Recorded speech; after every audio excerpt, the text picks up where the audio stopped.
Hi, BookTube. Welcome to Jackie's Literary Corner. I am Jackie, and I'm going to do a one I'm currently reading kind of video. Another one like I did a week ago, or I think it was a week ago, or maybe a couple weeks ago. So let's talk about my reading. I have not picked up Jonathan Strange and Mr. Norwell lately.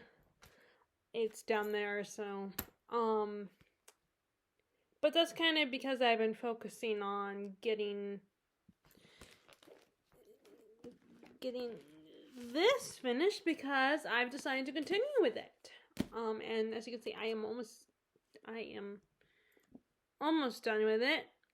And I will talk about that in a minute. But first, let me tell you what I'm currently watching. So before I get to the actual book, so I watched season 1 and 2 of Bridgerton. I decided to jump on that bandwagon. I don't know if I mentioned that last time, but I'm not going to read the books. I have no interest in reading the books. I just rather watch the show. And I know there are differences, of course. But, when I heard some of the differences I heard about, I was like, I kind of prefer what was in the show than what's in the original books.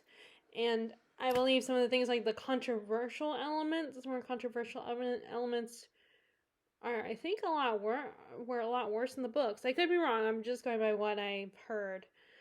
So if you read the books, maybe you can tell me.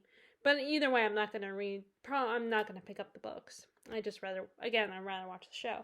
It's really good though. I just love it though. I love the show. It's awesome.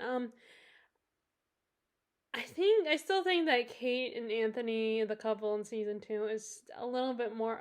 Their love story is a little bit above Simon and Daphne. I mean, I still love Simon and Daphne, especially because they're one of my second favorite romantic couple tropes, which is the whole best friends first. Because what better way to build a foundation than being friends first? And that's actually how my parents were. That's why I have a soft spot for that, that trope. Because my parents were friends first before they started dating. They went to high school together. They went to school overseas, so their cliques were a little, like, they were a lot more, their whole school was a lot, like, their whole class was a lot closer than just individual separated cliques. I mean, I think they did have their cliques, of course, but I think people, like, everybody kind of knew everybody because they were all in a similar situation. I think they were all in kind of a similar situation of being kids from other countries, like particularly the U.S., being in the Philippines, going to high school in the Philippines. So I think that's brought their whole class kind of together. But so they were friends first, and eventually one day, I guess they both realized they liked each other. They had feelings for each other. And I think they both had significant others before. But it's just I always love hearing my parents' love story, their romance. I think it's really cute. Although at the same time, it's a little weird because they're my parents. I mean, I'm not I try not to be one of those kids like, ew, I don't want to hear that. I don't want to be like that, but it is still weird. I mean, it's the same thing like when my sister, play Maria in West Side Story, or my dad has published a book, which is great, by the way. Definitely recommend it. Shadows of Saigon by Mark R. Anderson. You can get it on Amazon. It's a story. It's a Vietnam War. It takes place during Vietnam, but it's also a love story. Please check it out if you like historical, particularly the Vietnam War, and a little bit and some romance. It's probably more romance. It's definitely, I know it's more romance than the war stuff, but it is in there. But anyway, what was I gonna say? Oh yeah, so. And with that, it's a little weird because my sister, was in it's my family, so it's a little weird. There's no like separation. Which I'm wondering if other people that have like parents that are actors or authors, Yeah, I wonder if it's weird, if they also feel weird when people like especially like actors and singers that have kids, you know. I wonder if it's weird for their kids when their parents are fawned over by people their kids' age, you know. Like it's just it is very it's I do wonder because of them, no, they're just dad or they're just mom or you know, and then all of a sudden you see someone talking about, oh, your dad is so talented and so attractive, you know. I wonder if that's weird for them. But anyway, like I said, Bridgerton is great. It's fun. It's really fun. I really like I said, I like season 2 the best. I think the slow burn. And what I really appreciate, what is nice that the head writer, whose name I don't remember, mentioned talked about in an interview how what one of the things he really likes about how they have it set up is because like you can have the journey and all the angst of the couple, and then once you get to the end, they're together and they live happily ever after. Although not, you know, there's gonna be like drama still, but at least you can put them together, and you don't have to worry about someone having to drag it out and have the will they won't they for seasons on end, and or as they like to do with Rumpelstiltskin on Once Upon a Time, where they is he evil or is he not evil? And oh, I thought he changed, but he didn't change. You know, all that constant back and forth, it drove me nuts, and not in a good way. Like sometimes in some shows, I don't mind it, but other times it's just I want to be like tell them to stop. Okay, get the couple together, or permanently keep them separated. Like I got bored with Ross and Rachel. I got bored with that's what I'm so grateful for when Mondler came onto the scene when they created Mondler. I loved Monica and Chandler together, and they didn't have all that toxicity of Ross and Rachel. But anyway, so yeah, that's kind of nice. We still had the will they won't they, and it was a hate to love trope kind of coupling, and it was not all over. It was like, I mean, there was a little bit with Simon and Daphne, that whole, but they were a little bit of that. Okay, just, but it wasn't that. It wasn't like horrible. It was, and you know, they're not gonna drag. I feel like they're not gonna drag it out. They're focused. Each season is focused on a different couple, which I really like. But anyway, so that was great. And then I'm back to watching Witcher season 2. I took a break for a while, and because I was in the mood to watch something like that, and then I finally started watching it. And what's great about these, even though yeah, it'd be nice if they had like maybe at least 10 or 12 episodes. I like the shorter seasons. And it's nice that they're not forced to take breaks for like special events on the TV or like a football game or an award ceremony. And there's no like, you know, oh, people are gonna go away for the holidays, so they're probably not gonna be watching TV. You don't have to worry about all those, or like the big summer hiatus, which I didn't. Although I didn't complain about as much as like some of my friends did. Some of my friends were a lot more bothered by it. Like, and I think Terry was one of the people who didn't like the break, those long hiatuses for a show. So you can like binge it, and although there's some like on the shows that go on Amazon, I think those they do it one episode at a time. One episode, like they do the whole week by week basis. But once it's on there, you can watch it. You know, you can binge it. You can if you just want to wait until all of the episodes are on there, you can binge the whole thing. So, I mean, I'm a firm believer in binging a show. It is nice, especially when episodes end on cliffhangers.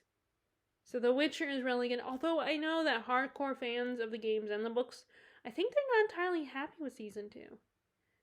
When I finish season 2, I'll watch World Hoppers do their live stream where they discuss season 2, because I'm curious what they're gonna say. Because yes, I'm reading the books, but because I space them out so much, I don't remember everything. So I'm now actually thinking about rereading them before I decide to give them away permanently.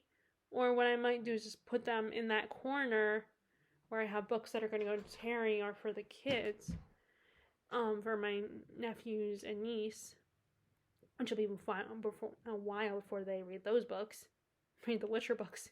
Maybe wait until they're like at least in their teens, late teens, preferably. So I might reread them just to, refresh my memory and read them all like a lot sooner rather than later. I think that would be that way maybe I can remember things a lot more, remember how accurate it is. Like it really like I'm trying to break that habit of spacing out books and series out too much. Like I'm almost done with Dune, so I'm gonna watch as soon as I'm done with it, I'm gonna watch the movie. I've been curious how to watch the one with, I don't remember the actor's name. The guy, he was on Desperate Housewives, and he was on Sex and the City as well. The guy who played Paul in the older movie, the older adaptation. Although I could just watch Daniel Green's video where he does a review of it and talk about how weird it is. I mean, I'm assuming that's what he means, because just the little title art thing on the, I can't remember that little still that you see when you win the video before you play the video. It makes it seem like he's gonna have like it's a psychedelic trip or something in that adaptation. But yeah, so I mean, once I'm done with the book, I'm gonna watch the most recent adaptation. But anyway, I personally enjoy this season. I'm enjoying the season, and I love, oh my god, and like a lot of you, I love Jasker's songs. They're always so entertaining and fun, and they actually feel like a real song, like not just silly, but actual genuine real songs that you could, like what we get on the radio. I mean, not exactly, because it's a inspired by a different time period, but still. And I seriously have a crush on Jasper. I mean, I love the Witcher and everything.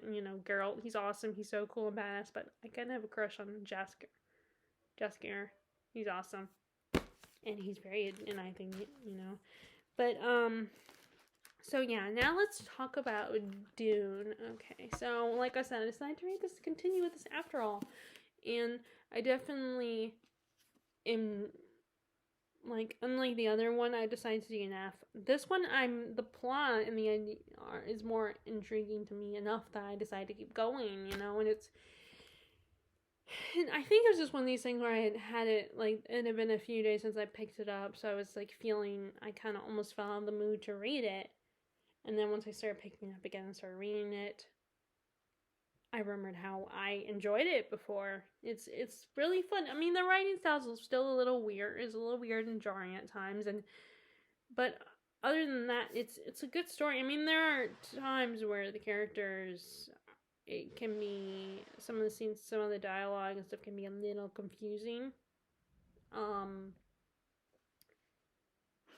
And, I do agree with what a lot of people say, that it's not a book to read on the cuff. It's not a book to read, like, casual read. It's one that you should, pay attention to what you're reading. Now, like I said, it will definitely help that I'll watch the movie right after I finish this. That will help me, maybe get it better. All the confusing stuff, it will maybe explain a lot more. So yeah, this is my first time reading, I think, a desert story. Like, about to say desert fantasy, but it's a sci-fi, and it's one of those, like, sci-fi mixed with like a fantasy, like with a little bit of fantasy feel to it.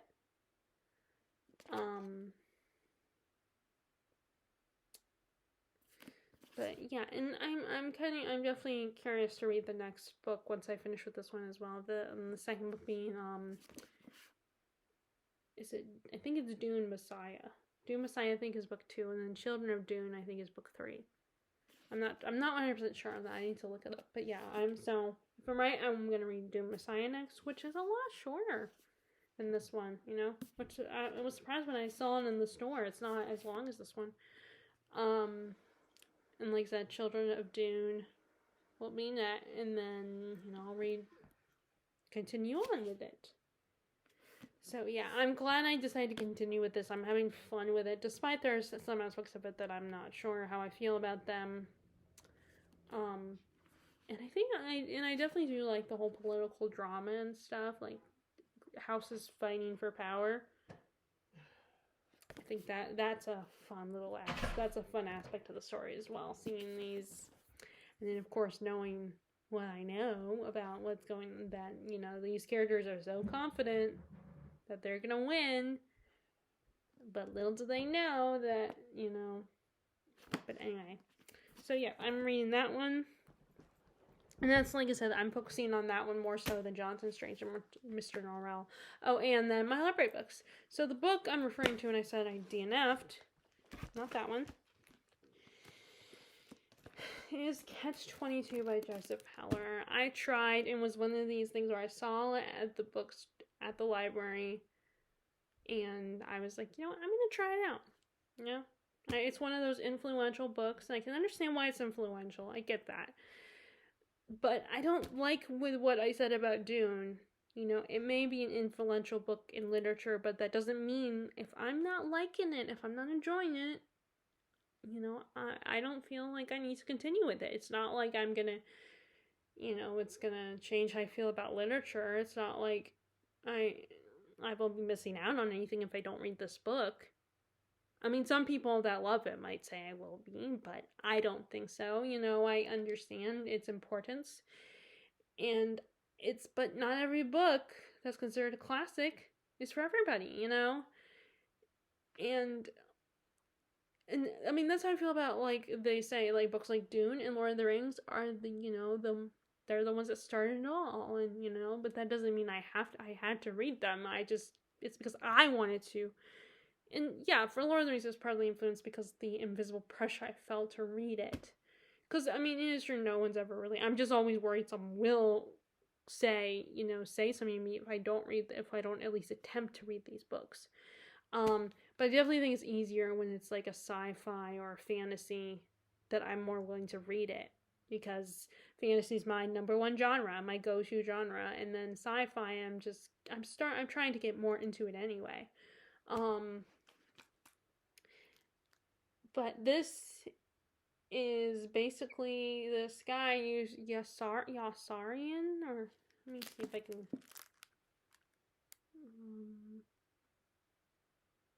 Yassarian. I don't know if I'm saying his name right.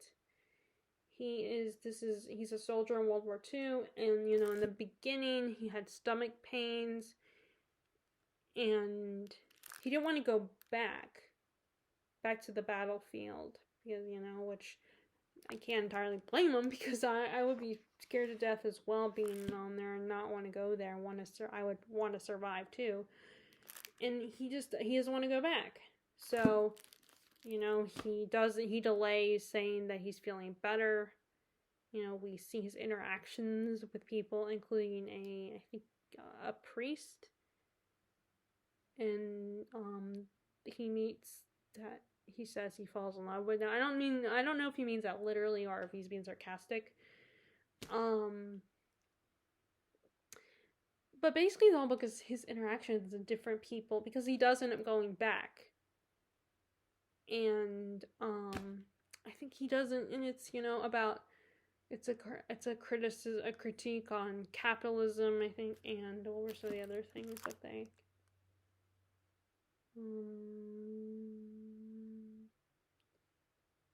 a satire on... It doesn't say. I know some people have said in the reviews, like, it's a satire on war and and let's see, what are some of the other things that people said.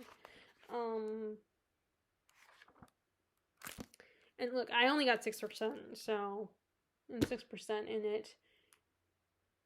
And maybe some people would tell me, well, how do you know you don't like it? Well, I know because I was bored. And I don't want to sit there waiting until I, get there and keep reading this book when I'm just my mind is on other books that I want to read. And this is also a library book, so I have to return this in 2 weeks anyway. So, and yes, I can renew it, but I'm not gonna waste my time if I'm not feeling a book. Like I said, I do get its importance and significance to literature, but again, I don't think I should have to read this if I don't want to. I think people should only read these books like this only because if they want to. I don't think they should force themselves to do it just because. I mean, granted, if you want to challenge yourself and you want to read those books that are considered the top 100 books to read, then go for it if you want to do it. But don't, at the same time, if you're not enjoying it, don't force yourself. But yeah, so unfortunately I only got 6% through. I was just not feeling it, was bored, like I said. The chapters are not that long though, so I could have maybe got through a little bit more if I tried. But at the same time, it's like, life's too short. Why would you read a book? Why would you try to read a little bit more when at the end of the day, you're probably going to DNF it anyway? But it's an interesting approach. I can understand why it would appeal to some people, would appeal to a lot of other people, why it had such an influence on literature, But yeah, so, and if I decide to ever change my mind, my sister, I believe, has a copy in her library anyway, so, because I think she had to read it, like, for college or something. So if I change my mind, I can borrow her copy, but I probably won't. So, sorry if you're a fan of Catch-22, just not for me. So the other book I ended up getting from the library yesterday was that I got when I was, actually, no, it was Thursday when I got it. Yeah, Thursday. We went to the library on Thursday. Was Another Twisted Tale. Part of Your World. This is obviously this Little Mermaid reads a Little Mermaid Twisted Tale, and the question they pose is, what if Ariel had never defeated Ursula? These are really fun little stories. Let's see, who wrote this one? Liz Braswell. This is the Liz Braswell one. These are more just fun, fun little, that consider, like, what if this happened instead of this? And I really enjoy that. So far, oh, someone got water on this. I think. I don't know if you guys can tell. I know some. So far, I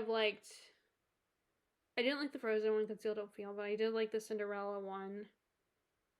And so far, those are the only two I've read, I think. This is my third one then. So. And this one, this is one of the ones I was excited for. I remember. But yeah, I think if you're a fan of these Disney movies, and if you like to, think about them a little bit more, I definitely think, like, you should check these out because they are, like, really fun little takes on the stories. And, the idea of what if the stories went in this direction. And they're also quick reads, too. They don't take that long to read. It's YA, so the writing style is it's a little, and the writing is a very easy read. Probably young, like the first, early young adult books. That's what I feel like the writing is. Very, early young adult with, because the writing is very simple, easy to read, not too flowery or complex. I mean, there's descriptions, obviously, and they're just really fun takes, and they, add more to the story. Like, I like how in the Cinderella one, you got more character development of a lot of the smaller parts in the original Disney animated feature, and you got to develop, the romance got to develop a little bit more in that one. Still not enough, in my opinion. I wish Cinderella spent more time with the prince in that story. But you also saw her with other female characters, not just her stepfamily, but she becomes friends with some of the other characters, the other female characters, so, which is nice, because, I feel like some of these Disney movies spend a lot more time on the romance than the relationships that beyond the romance. which is why I love Encanto and movies like Encanto and Frozen and Moana, where now all these Disney stories are not just focusing on the girl, on our main female lead getting a guy. It's about her doing her own thing and making her own choices and saving the day on her own, not just. Although, obviously Anna found a romance, but that's, it's not in a way that's like, oh, of course, really, she had to find some romance. It's like, it was done in a very likable, interesting one. What I liked about Frozen, it was how they kind of made fun of the whole love at first sight, how Disney seems to, like, their princesses and prince meet each other for, like, a few moments, and it's love at first sight, and it's like, now we're gonna get married now. They kind of make fun when, like, Anna has that, or like that night with Hans, and they finish each other's sentences, and they have so much in common, so they have this beautiful connection. Like, now they want to get married, and and Elsa being he's like, you can't marry a man you just met. Of course, Anna, who doesn't understand, who does not get anything, like she's the clueless one. I mean, she says because her sister is so isolated that she doesn't know. She wouldn't know what love is, but I think Elsa knows more about love than Anna does at the time, and which Anna, that part of her arc is she does realize this. And like she realizes, and then she meets Kristoff, and they actually develop a real relationship, not just love at first sight, or we have so much in common. And one of my favorite lines first of all, I love that song. Although it's not on my iPod, but that song, that little duet between Hans and Anna, where they're talking about how much they have so much in common, how both their lives sucked, and now they found each other and everything, and now they can make each other's lives better, and it's so cute. And then when she says, we finished the lyric is we finish each other's, or he says it, and then she says, sandwiches. I thought that one was really funny. That was funny. And it's just like the whole, and of course being, I feel like looking at it as an adult, like as a kid, if I watched this as a kid, I probably wouldn't get it, but as an adult looking at it, it's like, you kind of realize that's kind of the song that's pointing out how silly this is. That whole, oh, love at first sight, let's get married. We've only known each other for a few moments, but we're gonna get married. I think that is real. That's what I feel like, and the fact that it's so fun and catchy is like kind of a satire or parody of that kind of idea that especially that you find a lot of those Disney fairy tales. But anyway, so I'm gonna guess, since I've decided to catch 22, I'm gonna pick up this, and I'm excited. But I'm gonna work my way through these. And actually, I should probably mention the rest of them. I'm starting to read these again. Although, I don't know, because once I'm done with this one, I don't know if I'm gonna, go to the library again or just return these, because I'm DNFing Catch 22, and this won't take me that long, so I could put them in the slot if I wanted to, if I didn't want to, just... But yeah, this will be interesting, the whole idea of what if Ursula won. That's gonna be interesting. Like, is she gonna pretend to be Vanessa? And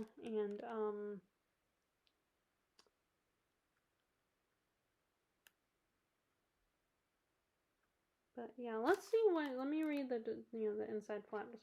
It's been 5 years since the infamous sea witch defeated the Little Mermaid and took King Triton's life in the process. Ariel is now the voiceless queen of Atlantica, while Ursula runs Prince Eric's kingdom on land. But when Ariel discovers that her father might still be alive, she finds herself returning to the world and a prince she never imagined she would see again. Ariel soon learns that Ursula has been making the most of her role as a princess, plotting, scheming, and waging outright war with neighboring kingdoms, and after the disguise, the sea witch catches wind of Ariel's resurfacing. She threatens to obliterate both land and sea. Will Ariel be able to overthrow the murderous villain bent on destroying her home? along with the world she once belonged to be part of. So we're gonna be spending time with Vanessa. I do wish we had got more Ursula disguised as Vanessa in the original animated movie. That would have been fun. Okay, so so the last thing is, let's talk about what I just bought. So I decided to go to the roast office, pick up some books. So first I got this one. So this is The Way the Crow Flies, and this is set during the Cold War. We have two main characters, Madeline, the little girl, and I think the 8-year-old little girl.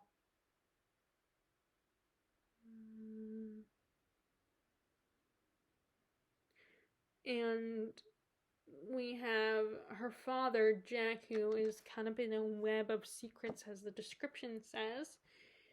And Jack is caught between, being loyal to his family or being loyal to I don't know who. And and you know what? Again, I'm gonna just read this. The optimism of the early 60s, infused with excitement of the space race, the menace of the Cold War, is filtered through this rich imagination of high-spirited 8-year-old Madeline, who welcomes her family's posting to a quiet Air Force base near the Canadian border. Secure as the love of her beautiful mother, she is unaware that her father, Jack, is caught up in a web of secrets.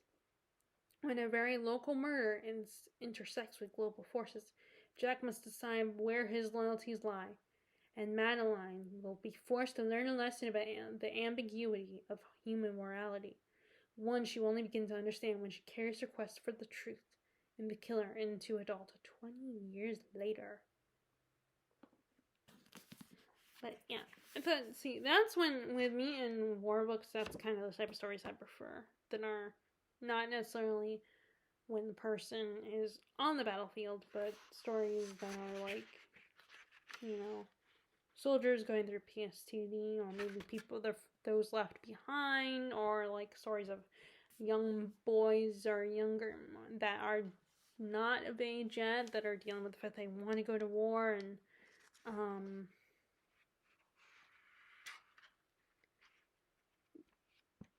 that kind of stuff is what interests me.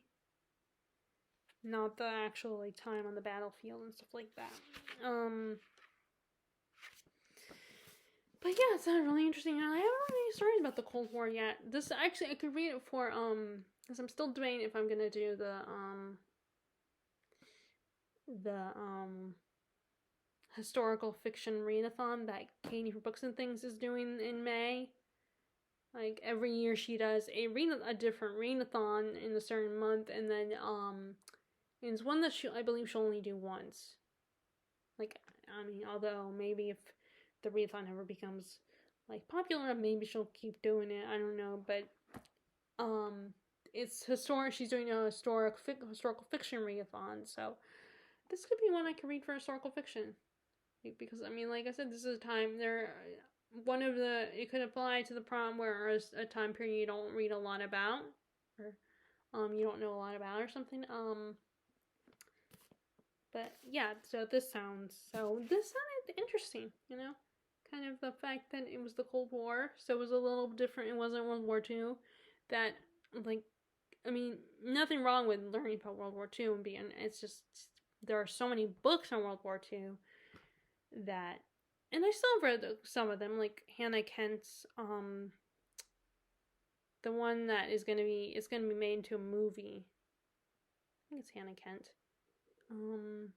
Maybe it's not Hannah Kent, maybe someone else, the author, but the two sisters during World War II. I cannot remember what it's called, but it's gonna be a movie with Dakota Fanning. Dakota Fanning and Elle Fanning are gonna be in it. So I did read that one, but I always try to as soon as it's on World War II, it's nope, not interested. Because, like I said, there's so many. Even if it could potentially be a good story, you know, I kind of want to read different, you know, about different war books. You know, I'm gonna read books about war and stuff. So I thought that sounded really, really interesting. And then we have a book that I've attempted to read. I had a copy of it before, but then I decided, you know what, I'm not interested, but I'm going to give this another shot. And, you know, like I said, it's only $3. Both these, and I saw that,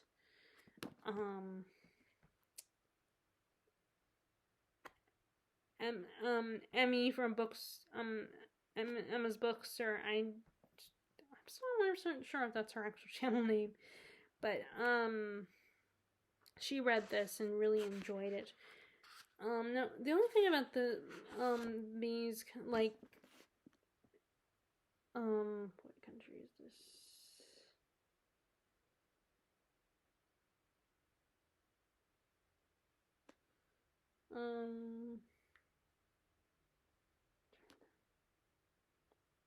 I don't want to get it wrong. What country? Is it Puerto Rico? Is it Puerto Rico? I don't want to get it wrong. What country is supposed to be?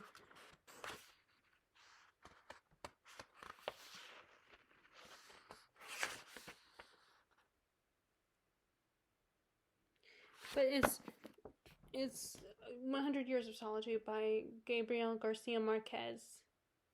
Like I said, I had that copy that the cover's kind of greenish.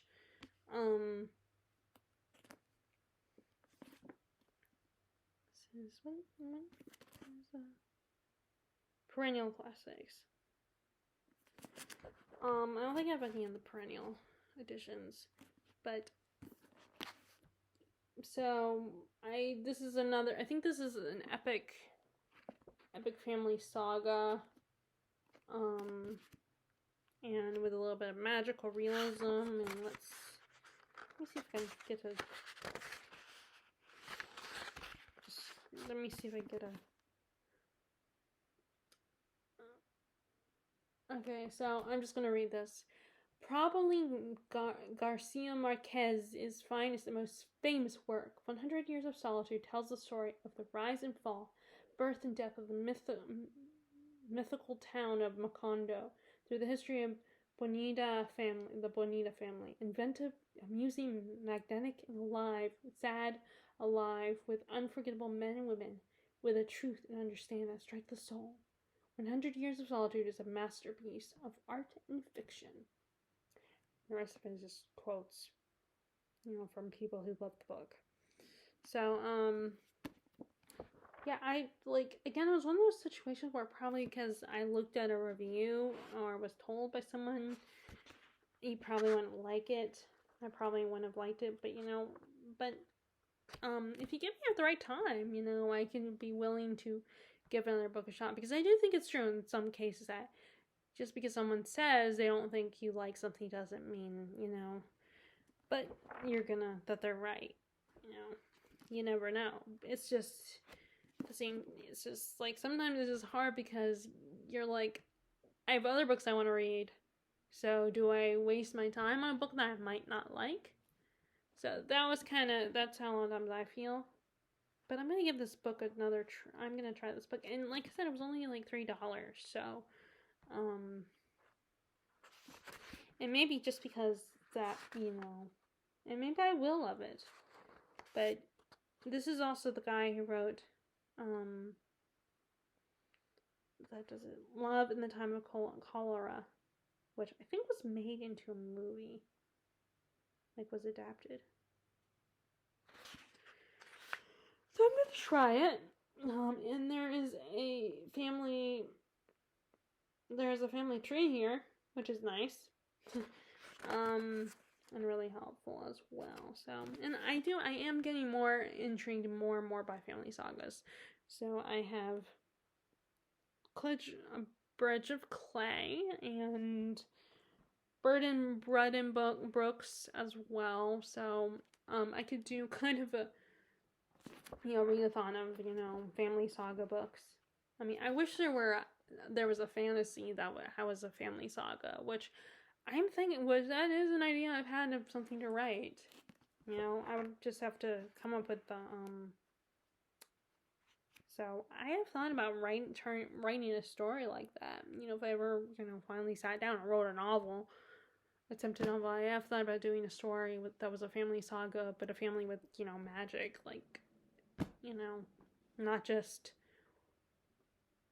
And I was also kind of inspired a little bit by Bridgerton a little bit.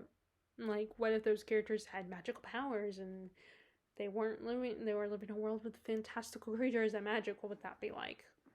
I just think that would be a really cool concept. Like a story that's where magic combined with societal rules, in people's and and like trying to get women dealing with trying to get married, and what if it wasn't just about finding security and becoming a wife and mother, but it was also like magic, and how your magic would maybe possibly combining your magic together would make you be an ultimate power couple and stuff like that. And like I think that's interesting. That would be a cool concept.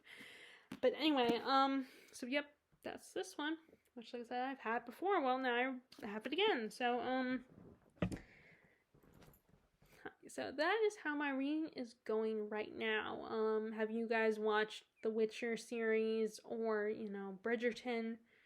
What are your thoughts on it? If you read the Bridgerton Bridgerton books, or even the Witcher books, if you're watching the series, like, what do you think about it? Because yes, I read the Witcher books, but I've been kind of spacing them out, so I don't remember a lot of stuff. So I'm not sure how accurate the show is. But if you have read the books of either of those series and you're watching the show, what are your thoughts? And if you and like I said, if you've read any of these books, have you read the Twisted Tales or Dune? What are your thoughts on those? Or the other two books, the two books I bought, were 100 Years of Solitude or The Way the Crow Flies.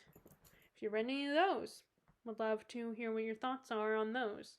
But don't, if you really passionately hate those, then I don't want to know, because there are too many times where I buy books from the roast office, but then some of them end up not being read, and eventually I decide I'm no longer interested in, so I don't want any people to motivate me to not read it. I want to try it for myself first. But like I said, at the same time, I would love to hear if you read it, and if it's one of your favorite books, please inspire me. But if you like this video, be sure to give a thumbs up, click subscribe if you haven't already, click the bell notification below if you want to be notified when I post new videos. I hope you are staying happy, healthy, and safe, and enjoying your reading, and I will talk to y'all later. Alright, bye!